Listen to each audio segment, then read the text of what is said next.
What do you want? I'm in the middle of a podcast. Leave me alone. This guy who really is, I think, a bad guy. Russell, I think you are a bad guy. I'm not going to sit here and tell you what you want to hear. I'm going to tell you what the truth. I don't want him knowing where I live. You can hate Russell, but one thing you cannot take from Russell is his ability to play that game. I ain't finished playing just yet.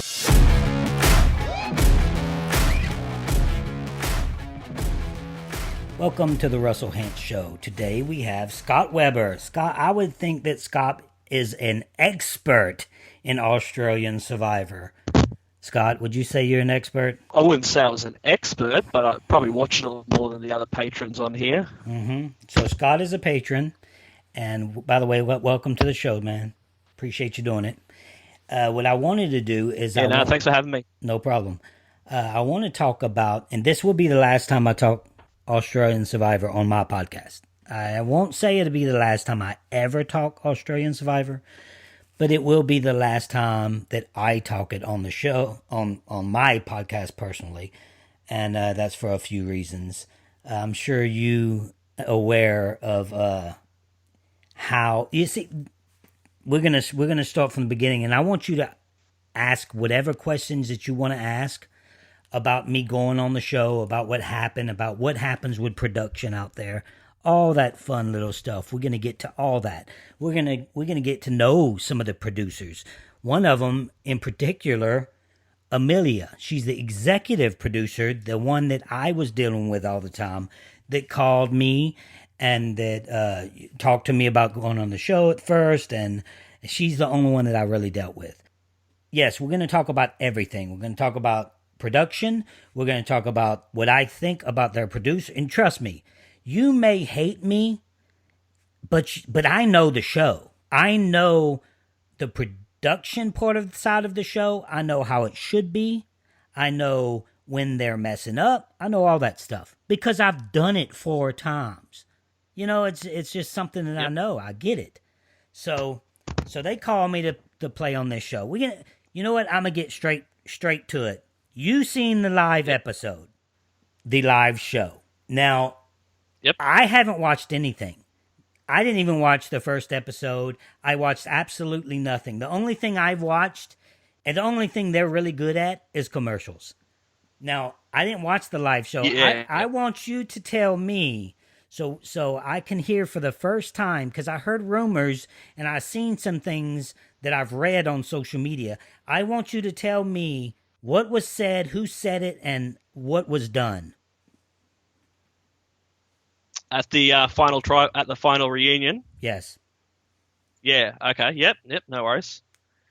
Well, obviously your absence was noted. Yes. Jonathan brought it up probably about halfway through, and few of the contestants had a bit to say. Obviously, Moana, that the female football player, had a bit to say. You mean the quitter? Yeah, the quitter had a bit bitch to say. had something to say. Hey, bitch, listen, because I know you're going to hear this, bitch. You quit. You're a quitter. You're straight up a quitter. So you have no room to talk about nothing. So you took someone's spot that wanted to play that game, and you straight up quit. Oh, you got sick? Oh, you got a little cough? Well, that's not a reason to quit. You signed the paperwork, bitch. You should go the whole way and fight through it. And if it was a dude, I'd be saying he was a bitch too for quitting. You don't quit that game. Too many people want to play. Too many people want to play for them to put a quitter involved. So, yeah, you have a quitter talking shit. So Moana, whatever her name is, she talking shit and she's a quitter. So what'd she say? Oh, just basically about your overconfidence. They did they put your montage in about how you're the king of Survivor, and just the normal, usual stuff they use. How you're saying they've got the devil in camp and they don't even know it. Playing that video back. Do you know that I want? First of all, I wanted to play that game. I wanted to go in there with no hat. I wanted to go in there just regular Russell. They kept pushing because that's what they wanted. They wanted me to up it. Well, you think you're the best in the world? They wanted me to come back with that. Yes, I'm the best in the world. They wanted me to up it, and I gave them what they wanted. I seen it. Oh, yeah. That's what they told me. They wanted me to say this. I did exactly what they wanted. And in turn, this is what they told me. On the phone before I even played, don't worry, Russell, you'll be okay. We're casting people that don't even know how to play the game on your side. So hopefully you're the only one playing. So they're telling me this to try to get me over there. You see, they're baiting me to get me to go play. And then I go play, and then you got this quitter that's there. Now, they had some good players there. And they had one. Yeah, they did, yeah. The girl, what's her name, Shane? I don't even know how to pronounce it. That's the old lady. Not Shane, Sean. There's Sean. Yeah, Sean. Yeah. I seen her right off the bat being a great player. I seen it. She was going to be the first one. First one to go would have been Shane. That's who I was going after first. Then I would have went after her. She would have, if I would have went back in camp, I would have 100% went after her because I knew she knew how to play the game. I seen it. Oh yeah. So she played hard. So I was going to get rid of her, and if my guys would have kept me around and been strong enough to do that, then it would have worked out. It would have worked out better for Sam too. Sam, the nerd that's almost 30 years old, the broke genius, I like to call him, a broke genius. So he's almost 30 years old. He's a genius and he's broke. Can't even afford a pizza. Yeah, so he was so smart, he got rid of his own alliance. I would have never stabbed him in the back because you know what? That's not how I play. He would have went to the final five if he would have stayed true to me with me. Yeah. Oh, definitely. Yeah, no, he shot himself in the foot by just going off, going off with the girls. Yeah, just ditching the alliance that he had and trying to start another one. But the thing is, he ditched the alliance why would you, and I know this is going to be a lot of ranting and raving. If you can't handle that, then you probably shouldn't be listening to the Russell Hantz show in the first place. So there's going to be a lot of ranting and raving here, and this is the first time that I did a podcast when I really, got into it when it comes to ranting and raving. This should be a whining with wine because I'm a whine a lot. So, that's all right. No disrespect to males or females. There's disrespect to the game of Survivor. There's disrespect to the bitches that quit. And that's why I want to clarify. That's why I call her a bitch, because I would call another dude a bitch if he quit, because she shouldn't have never signed up to play.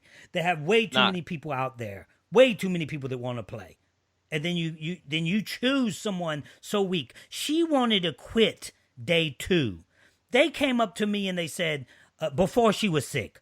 They said, we might be losing Moana, whatever the hell her name is. We might be losing her. She has family issues.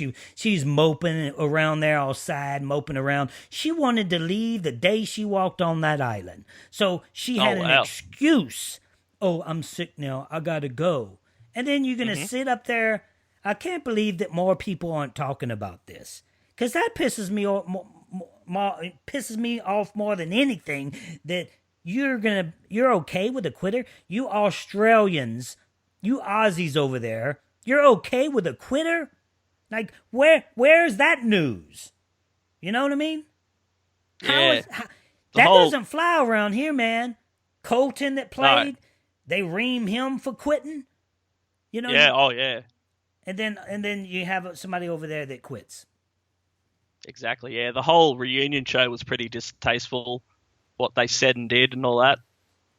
Do you think, as a citizen of Australia, do you think that went over well, disrespecting me? And, what did they do? A whole segment on just disrespecting me? Well, they made a big point of having a black hat. I don't know whether that was your actual hat. Okay. But This is why I didn't even go to the reunion show, because I felt the disrespect from the beginning. I felt the disrespect from production, the disrespect from half the cast, not all of them, Like Matt Rogers Yeah. was my boy, and when I go over there, I'm gonna visit him. He's gonna come visit me over here. He's my boy. He's the real deal. A few of them out there were the real deal. Damien, cool. You know, that's some cool cats out there. But I felt the disrespect. Now, when I left that game, I have respect for the show. So what I did with Amelia, she's the executive producer, I give her my hat. And I say, this is for you as a gift. Because I just wanted to tell you that I appreciate it. I appreciate it. It's for you as a gift. You know, just do what you want with it. She is such a manipulative, another bitch, that these producers, they give their soul. It's like they sell their soul to the devil just to get good TV. I give her a gift. I give her my hat. It's a gift. It doesn't matter if you think, oh, who do you think you are? You're giving her your hat. You think it means something? Yes, it does. It's the whole symbolize of me. That's why they wanted me. That's why they wanted to wear me to wear the hat. It symbolizes the whole thing, the whole villain thing. That's why I didn't want to wear it. So when I left, I gave it to her. I gave it to her as a gift. What does she do with it? What does she do with it? She puts it on the that seat. was your real hat. That was my real hat. That wasn't a prop. It was a gift. Soulless, heartless bitch. Well, they made a big Benji, I think is that. Yeah, Benji from the Contenders. Yeah, didn't he? I got something to say about him too. He got up and said what? Yeah, let's hear it. He got up and said he got what? up and he got up, picked up your hat, and threw it into the fire. Mm-hmm. Made a big song and dance of it. Yeah. Oh yeah! Wow. You so original. So original. Even Jonathan. Benny. Jonathan said, "Hey, I wanted to do that." Yeah. That's from Jonathan, the host. You see, they all are. They could give a fuck about you. You guys, when you play, you make sure you get every single. If they paying you, get every single penny you can get. Make sure that you don't get screwed, because at the end of the day, you will. You will. Oh yeah. They don't give a crap ass about you once you're gone. And then Ben, I was disgusted. He had his sister played the game. What's her name? Annalise. Annalise. Now, let's get into this. So, I was in Florida training, getting ready for this. That's when I pulled my Achilles. Getting ready to play, just getting in shape. And Annalise started messaging me out the blue. And then I started talking to her, so I started immediately thinking, oh, she got to know something. Why all of a sudden this Australian survivor is starting to message me? She's trying to get me in contact with her brother. She tells me that her brother's playing Australian Survivor, and she knows that I'm playing. So she's trying to get, and I'm like, look, I don't want to do that. Because things go crazy. We didn't know if we were going to play together. We didn't know what was happening.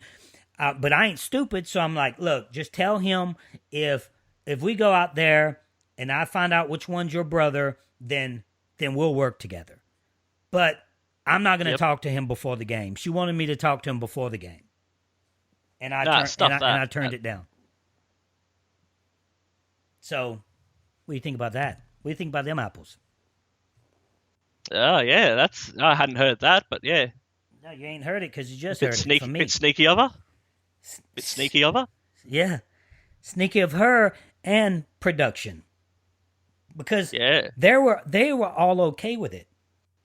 Because they gave me my phone right before we started playing. They handed me my phone. Mm-hmm. And they said, because my daughter just had a baby, a newborn.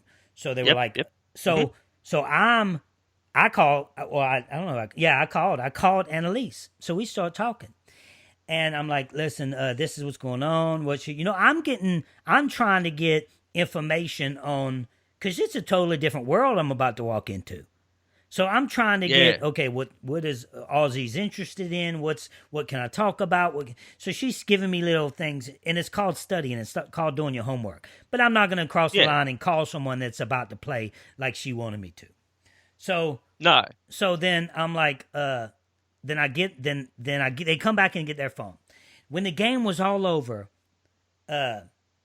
Amelia, executive producer, come up to me and said, I don't know if it was when it was all over or right before, but she came up to me and she said, "We know you're talking to Annalise too." And I'm like, Oh, okay. "What? Yeah. Like, what's going on here? Maybe they trying to get me set up to where I'm playing with Ben. Once we merge." Mm-hmm. I don't know if that's the case, because if they're going to help me out in the game, then you say, "Hey, play the idol." There's 3 words you tell Did you me. know the theme song of this? Did you know the theme of the season by that stage, or was it all still in the dark? Oh no, no, it was still it wasn't. We didn't know. We didn't origin. No, they told us right off the bat. Yeah, because Yep. they told me on the phone before we played. So they told all the champions. They told everybody. Everybody knew the theme. So I knew I wouldn't be on his Yep. side, but I didn't know who he was. Maybe I would have been on his side because he may be somebody famous for us. I know. I don't know. I didn't know. Yeah. Yep. So what else did they do at the live show? Well, they asked Steve. Steve the Commando. Commando, yes. Yep. I thought he was a really cool guy, but they asked him to describe. They said describe Russell Hantz in 1 word, and all he could say was idiot. Wow. You see, And I was I like Steve. Absolutely shocked. So did I. I thought that you was have a really professional, classless you thing have for him a to do. professional, in his field that people respect, like a team leader, like Yeah. a leader. And you're going to call someone else an idiot like a child, like a 12-year-old? And I liked him. I didn't have one bad word to say about him. I could have worked with him. I knew I could have worked with him. He was a strong guy. But I'm not going to, if you call me an idiot, if there's something, I tried to work with the dude. I wasn't even trying to vote him out. So I don't understand. I was an idiot for not working with the girls and staying with the guys. It was so idiots.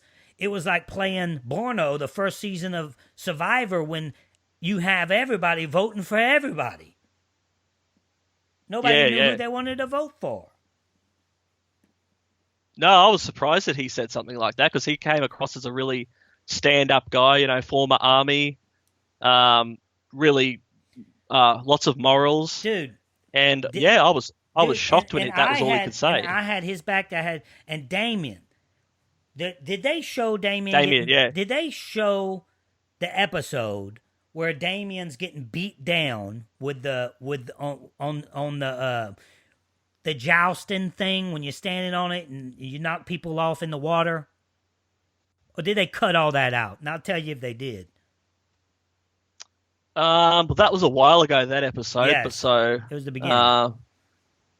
This is what happened. I can't remember. Okay, this it should have been a big part of what went down because he went over there and he sat on that thing and he started getting beat down. Mm-hmm. Now he was fighting.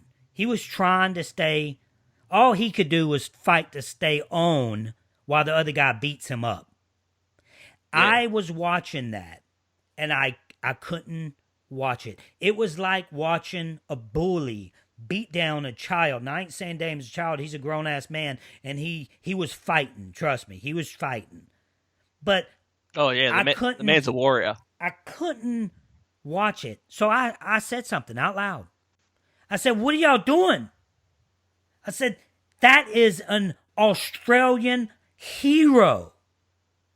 Why are y'all allowing this to happen? Why don't you just shake his hand and step off like I would have done, like 90% of the people that I know would have done?" Exactly, yeah. But they just... they certainly didn't show that. Oh, no. We stopped the whole thing. And I was like, why are y'all doing this? And I almost broke down a little bit because it was sad to watch. And then Commando was like, man, I appreciate you doing that, because he's a former Marine or whatever he was. And we had respect with all that. I didn't do it to get attention for them. I didn't do it to gain any position in the game. I did it because in America, we respect our troops, especially where I come from. We respect our troops, and where I come from, we stand for the national anthem. So I could not sit there and watch that. And I knew after it all went down that they wouldn't air it because it made them look bad what they just did.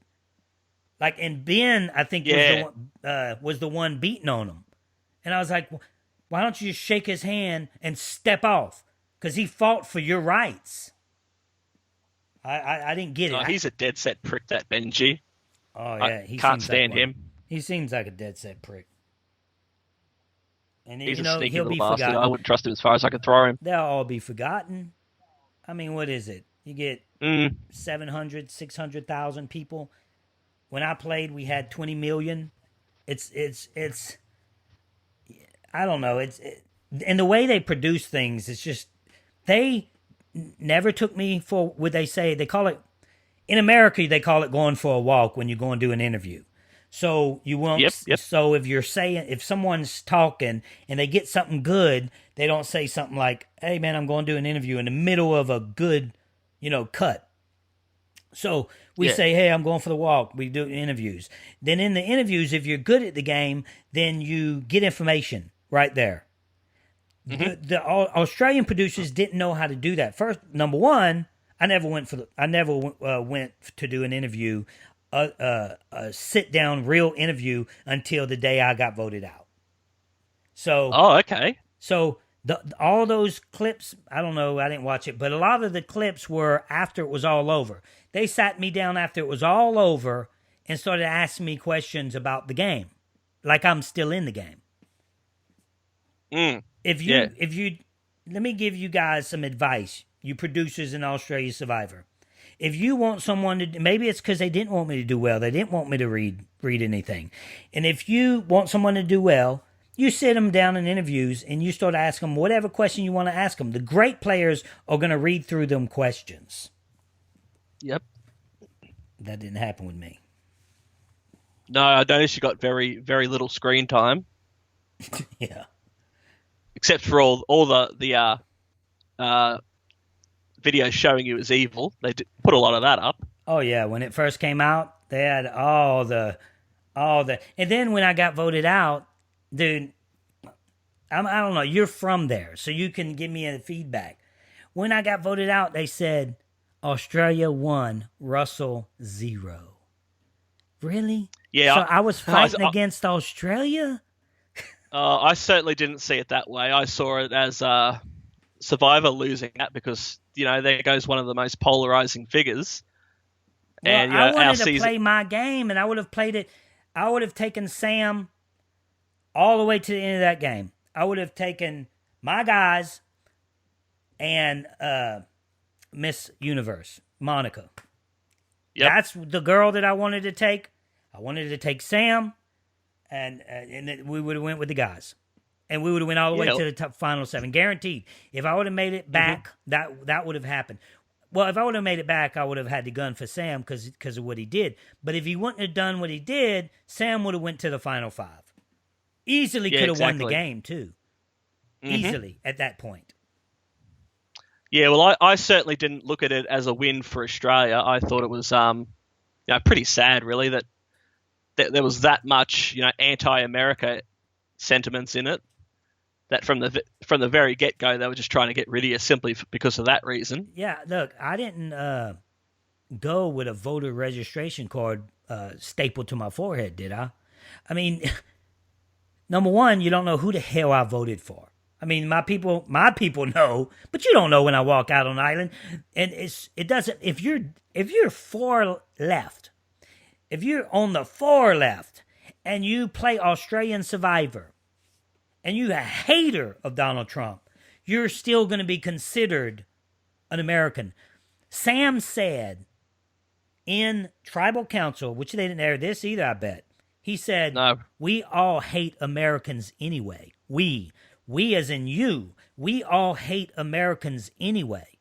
And then I told the producer, executive producer, Amelia, I told her, she's like, don't make this into a political issue. I'm like, you did not hear what he said? That they all hate Americans? This been a political issue when I stepped on the island.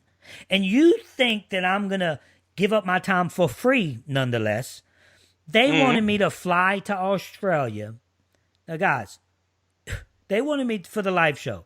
They wanted me to fly up to Australia for free by myself for 17 hours, go to the little party and get disrespected like I knew was going to happen, and then fly 17 hours back. No perks. Yeah, no, I figured that's why. It's not like I'm getting my dick sucked by Miss Universe. I probably still wouldn't have went. Nah, there was nothing in it for you. Like it might have been different had you been there. Like everyone might not have been as open about what they were saying. They wasn't even take my girlfriend, but I was gonna take Taylor, and then I said, I was like, me and Taylor get to go to Australia, and have a good time, and yeah. And go through all of it. But I felt it, man. I felt it wasn't a good decision. After it was all over, when she found out what happened, she was like, man, that's probably a good thing we didn't go. Yeah, no, well, see, that they might not have done the whole hat thing had you been there. But they would have done a disrespect. Look, I'm not going to sit there and get this. Look, I'm not going to be physical with nobody. Not on national television. You disrespect me and my family on the streets, then yes, you have to. You have to protect your family and who you love. Now, exactly, in the game, I know that people talk out their ass half the time on the shows like this, just like I was doing from the beginning. Guys, do you seriously think that I think I'm the devil? Do you seriously? I mean, I know I'm not the best in the world. I've never won the game, but I know what they wanted to hear. I was giving them what they wanted. Yeah, exactly. So it's a game, and I was in character. Do you think I roll around saying, "Hey, when I go to these houses, when I do my, I have a construction company, and I say, hey, my name is King Russell. You want King Russell to do your house?" Look, it's a character. We put ourselves in character. Exactly. And when you call someone an idiot, it's like calling someone from The Simpsons an idiot. Yeah, it's ridiculous.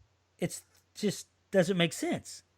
Like you on Survivor is your character the same way as the Commando is Steve Willis's character. Exactly. When he's on The Biggest Loser.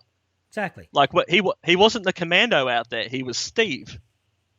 Right. Just him as him. And that's all it was. But if he wanted to be the Commando, he could have jumped into character. Exactly, yeah. He could have been Superman. He could have been Superwoman. It doesn't matter. He could have been whoever he wanted to be. Because you're playing a game and you get in character. And I am good at getting in character. That's it, yeah. Exactly right. Like, if I was to ever get out there, I wouldn't be Scott Webster that you're talking to now. Exactly. I'd be who I want to be. And the thing is... That I couldn't be, yeah. The great thing about Survivor is when you get out there, you may become someone that you hate. Yeah. Half the time people play, they hate the person that played themselves. Yeah, exactly, yeah. But that's when they can't get over the fact that, hey, it's just a game. So Steve, you don't have to call me an idiot. You don't have to take blows like that if I'm jumping into character. Now, I can call Moana a bitch. Yeah, no. A quitting bitch, because she quit. She quit. She's a quitter. So... Yeah, I never liked her from the start, yeah. She would mope. And she just mope around. But let's get into the winner. So we have Shane. She wins the game. She would have been first out if I wouldn't have went home. She was the one that I wanted to go on. So you Aussies that played, that's listening on the Champions Tribe, yeah, she was the first one. And then Shane was the second one that I wanted. because I knew. Because you didn't want to listen to me. You didn't want to listen when I'm like, this is who we need to vote out because we will do better as a team. Mm-hmm. And they just didn't want to listen. Damien didn't want to listen. Damien's the reason that if Damien, I said, Damien, it has to be Shane. He's like, no, man. I said, so you get your personal. He wanted Jackie out because he was getting his personal feelings involved because she said his name. So he's like, oh, I know, I want her out because she. So that's all he wants. He only seen one way, and I'm like, it has to be Shane. It has to be. We'll vote Shane out. It helps us all. She's the weaker player on the team, and then we take control. If the girls are trying to do an all-girl alliance, we take control of that. We take control. We get stronger as a team. It's the perfect vote. Nope, didn't want to do it. No one listened. No one listened. And Damien, as soon as I got back, I said, "Damien's next." That's what I told the. That's what I told the psychiatrist has to talk to you. Before when you get in and out. And I didn't want to do anything. I wanted to just go home. But I'm like, look, get ready for Damien because he's next. If he would have listened to me, then, and I knew everything went haywire once that went down. So it didn't matter from that point. Then I'm trying to throw my vote off. At the end, I'm trying to throw my vote off so I can just get enough votes by not playing the idol because I knew everybody was going to be split. So I'm trying to throw my vote off to try to get to where the mathematical numbers worked out for me, and it didn't. Yeah, no. Do you think if you had played the idol and got yourself another 3 days, would that have given you enough time to maybe talk to people? This is what would have happened. I would have played the idol. I would have went back and I would have found another one. Everybody's like, oh, well, what? I know I would have found another one because my plans were to look that night. I done talked to production in the rule book. It says you can't look at night. I talked to production because I went over all the rules before I played. I talked to production. They said, yes, if you play the idol, we'll let you look. So they was breaking their own rules to let me look at night. So I knew they was going to put it in place somewhere where I could find it at night. But this is the problem. If I find the idol, then my own alliance starts getting weary. Oh my goodness, he found another idol. As soon as I don't have an idol, I'm going home. So I knew I knew my best play was to have it the same idol around my neck. Yep. So it really wouldn't have done you too much good. It would have just put everybody's. It would have gave me maybe another week, and I play to get to the end. Yes, I might not play to win to get to the end, but I played to get to the end, and that's what I was doing. That move was for me to get to the end.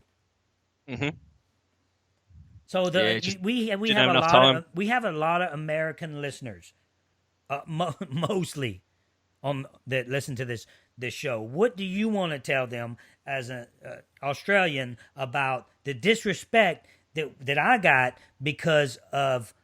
Doesn't even matter. I guess because Trump's our president. I guess that's the disrespect that I got because of that. So, and then they put it on my shoulders, like blame me because I'm a Texan. I have the cowboy boots on. Oh, of course, it's his fault. He's the problem. We all don't like Americans. Sam, quote Sam. We all don't like Americans anyway. The 30-year-old broke genius. Broke genius. Yeah. I think they called you Mr. Texas. Yeah, that was one of your nicknames. I'm from Louisiana, so.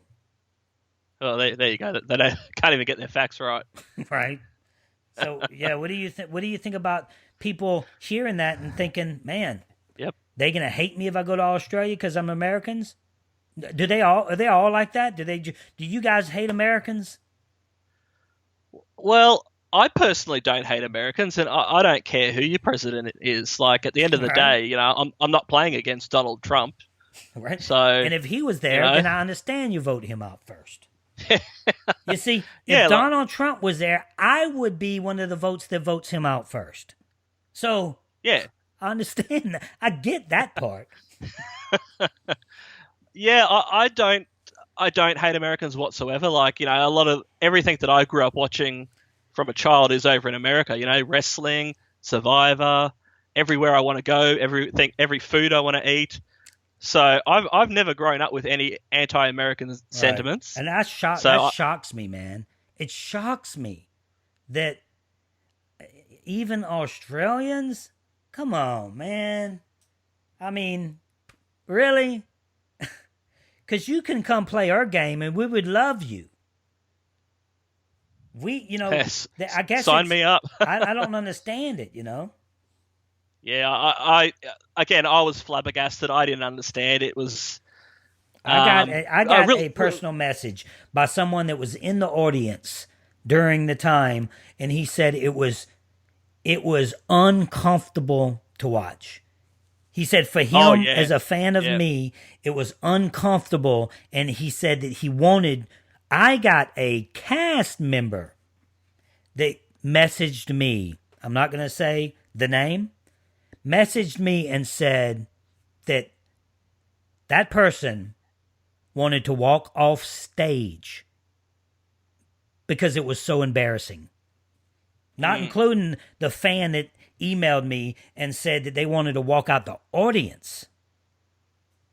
Look, I mean, it was hard to watch. You may hate me, but I am the reason that Australian Survivor, that New Zealand Survivor, that African Survivor, American Survivor, that everyone looks for idols without clues.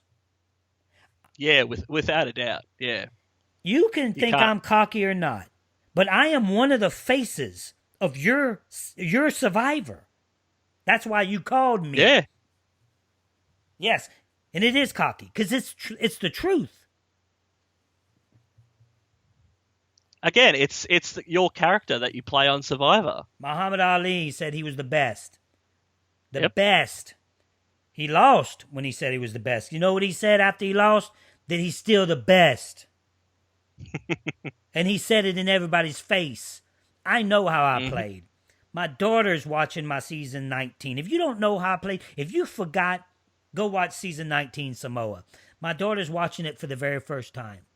And she's like, Dad, you're really good at that game. Like, I can't believe how in the world that as she's watching, she knows that Natalie White wins the game. And she's like, how did she win? Like, I don't see.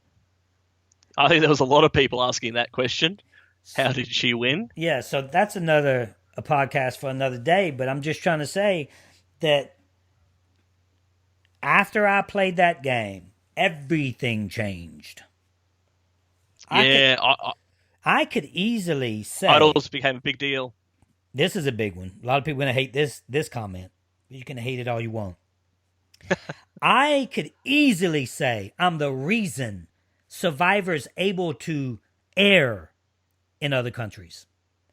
Because we wouldn't have made it past season 20 without me. No, I can understand that. The series was getting Amelia, a bit stale. The reason you have a job is because of me. Now what? Yeah, bit ungrateful of her. You're going to burn a gift. It was a gift. Dude, that blows my mind. It was an off-camera gift. Yeah, it was a personal, real life. A personal, real gesture. life. Like, gesture. I appreciate. Yeah. I appreciate. I could have brought that thing home and sold it for $1,500, right here on eBay. Or give it to someone. What I would have done, because I've done this with my game shoes, my game shirts, my game shorts, I donated it to charity. I could have donated that hat that y'all burnt to some cancer organization to save a child. Exactly. Yeah, it was just a really tacky, really distasteful act. The most important thing in my character is that hat. And I give it to you, Amelia. I give it to you as a gift, as an off-camera personal gift. Man, that's soulless. It was totally unnecessary. Like, throw the hat in the fire. Real funny. For what? How did people react? Do you really have Russell haters in the audience? I wouldn't think so. Because Well, all the wouldn't love I think got so. before it played from the Australian community,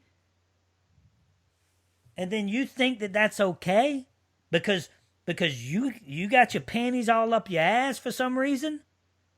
You ain't that good anyway. Yeah, it was unnecessary, and it didn't add anything to the episode. It was like they were just trying to fill some time in by bagging you out, and let's chuck his hat in the fire for some cheap laughs. And then you got the host, Jonathan. yeah, Jonathan that don't do nothing but listen with a bud in his ear. You want to be Jeff Probst? You gonna disrespect me like that, Jonathan? You want to be Jeff Probst? You can't wear Jeff Probst's jockstrap. I mean, there's only one Jeff. Jeff is the best, and there's nobody would come close. Everything that Jonathan does, he hears with a bud in his ear. He's not allowed to even talk to us.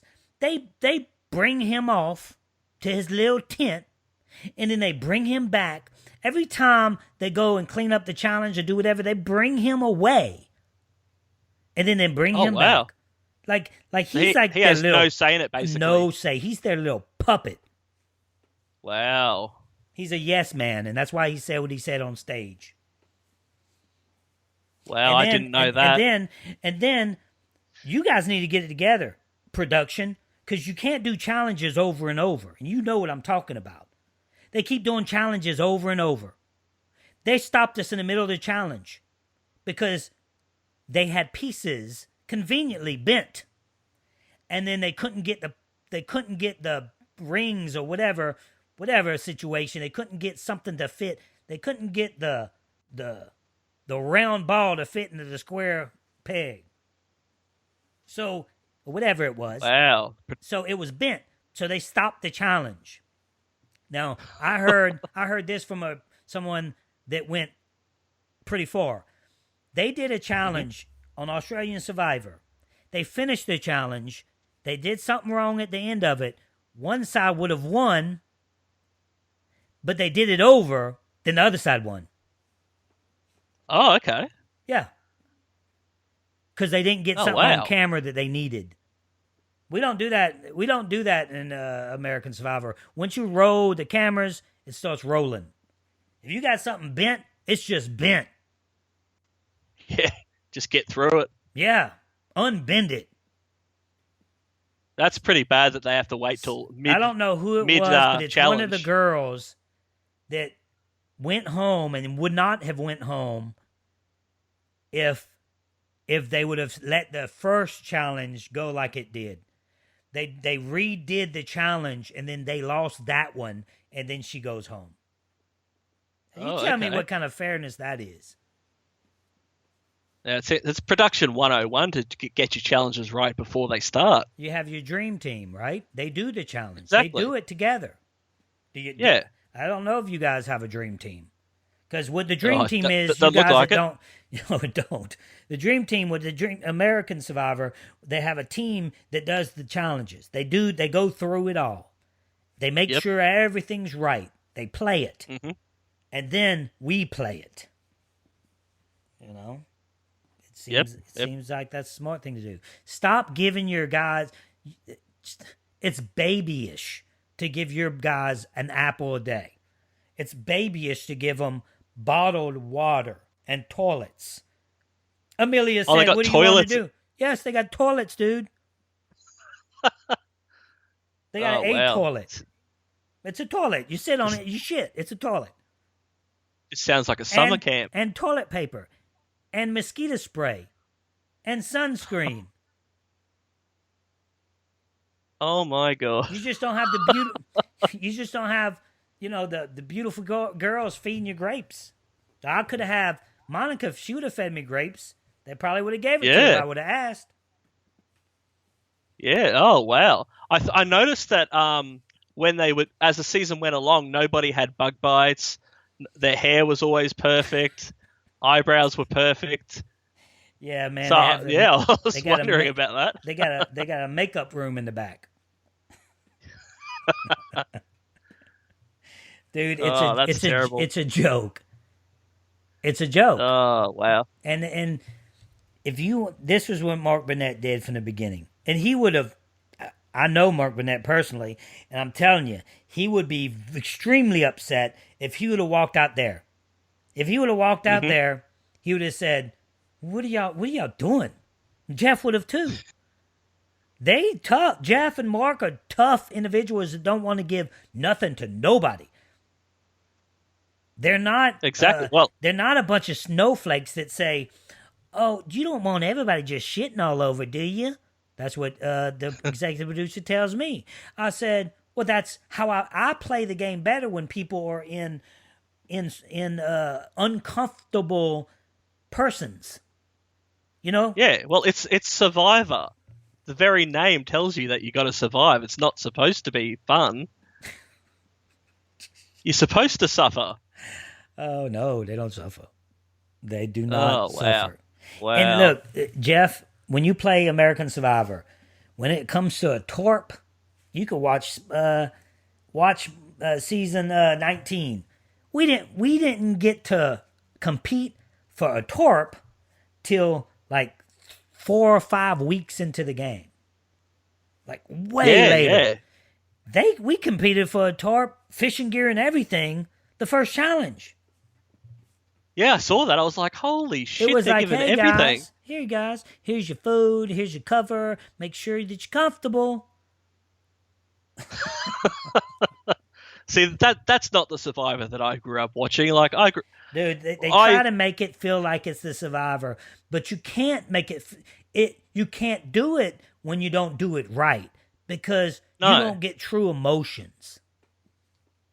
No, exactly right. The first season I ever saw was, I missed the first 6 seasons. So I saw about Pearl Islands, I think it was. Right. And so I watched that, and I was hooked on it ever since. And then I went back and watched, Borneo, Australia, Africa, and so on. And they had to earn every damn inch of what they got on those games. Right. That's how you. There was nothing. Well, it's still. I haven't played in a while in American Survivor, but when I did play, it's the toughest thing I've ever done. I've always said it is.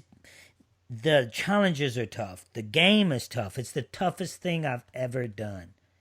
It was so comfortable in Australian Survivor. I remember laying there next to Miss America or Universe. Don't want to get that wrong. At night one night, and the wind was blowing nice, and I was like, "This is comfortable." Like I'd bring my kids. Holiday. I'd bring my kids here. Like I would literally bring my children here and camp with me, just like this. Well, that's what it sounds like. It sounds just like a summer camp and like the occasional challenge. And look, the whole, when you see how they're all dressed, I was the only one dressed up.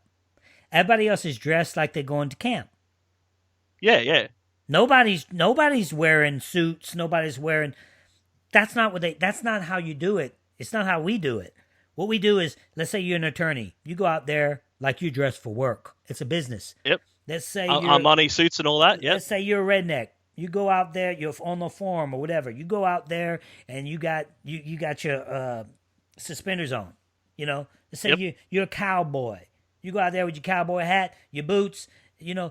That's how they do here. When everybody's dressed like they about to play a game in summer camp. That bothered me, man. I was like, how come I'm not? I said it a few times, and I guess it didn't make the cut. But I was like, how come nobody's dressed up? You're supposed to be a professional, dressed the part. You'll get your swimsuit. Don't worry about that. And then they give you 5 items. 5 items. America don't do that. You was able to. You could literally bring a hoodie, a nice old hoodie. You could bring insulated underwear, bottoms and top, big old thick socks, and a jacket. 5 items. Nice little hot water bottle thrown in there, so you don't get all cold at night. Right. Get you a Yeti. Bring you a little Yeti. I can't even wrap my head around that. 5 That's items. what you're watching, man. When you're watching it, when you're watching the next season, if they get picked up, when you're watching it, know that they're comfortable. They're not stressing. They just playing. They playing the role for you to be interested. Yeah. And the only thing that they're good at is commercials. They're extremely. Whoever does the commercials for Australian Survivor, they can get you hooked and interested in wanting to watch whatever they're about to show. Oh, our commercials are superb over here. Superb. Now, I give credit what credit's due. And whoever does the commercials, they got it going on. They know their job, yeah. But the ones that's actually in the field, man, and you know what else they're good at? Telling you to be quiet. They're good at that. But when they interviewed me before, I was like, I was in control of the interview. Yep. You know, it's... I don't know. That's one thing that pissed me off. I hate being told to be quiet. Oh, someone tells me. Yeah, you couldn't. Someone tells me to be quiet. Oh, that just makes me want to talk all the louder. Yeah, no, you couldn't. Yeah. Play. So yeah, we're gonna wrap this up, man. And I just the whole thing that gets me more than the quitter, that gets me more than the commando calling me names, that gets me more than anything like that was the personal gift I gave to Amelia, the executive producer. That's what gets me the most. Because it wasn't a game. That wasn't a gameplay. No, that was personal. She brought it into the game. It was personal. That's all. And you think for 1 second, after I know and I feel that you're how your feelings are towards me. That's why I'm good in the game. I'm good at feeling other people's feelings. And exactly. And you want me to go? You want me to go over there for free and fly for free and sit in a 17-hour flight by myself? There and back, 17 each ways for free, just for a party. I can go to a party right down the road, a lot cheaper than that. Yeah, like when I said this, like it wasn't to throw anybody under the bus or everything that I've said is, just exactly what happened on the live finale. Mm-hmm. So it's from the finale, from my mouth to you. Right. It's just I felt like you needed to know. Yeah, no, it's fine. I mean, I'm not gonna watch the show. I'm not interested in, because I'm just not interested. I mean, so what? I move on. I move on with my life. I have a successful construction company. I might do another reality show. Might do one soon. Never know. And why not? Sounds good. And when I do, or if I do, then it'll be a hit. Because we got to make hits. All right, man. That's it. Well, I appreciate you coming on the show. Appreciate you having me. No problem. And keep it up, man. Keep it up. Keep up the posting on the Patreon page. I have a Patreon page you need to be involved with. It's very fun and interesting. Scott's one of my main man. He's always posting. He says I should pay him for advertisement. I'll wear a Russell Hance podcast shirt if you got one. Oh yeah, we're gonna start selling merch real soon. I'm already looking into it. All right, man. Well, I appreciate you coming on the show, and until next time, keep hope alive. Yep, exactly. Thanks, Russell. Thanks for having me. Become a patron and get more content and bonus episodes, including video commentary of every episode of Survivor Samoa, weekly episodes of Whining with Wine, and you can become a patron for as low as $5. $5 gets you Russell's Alliance, $10 and you become a game changer, $25 and you're a legend. Go to patreon.com/Russell Hance.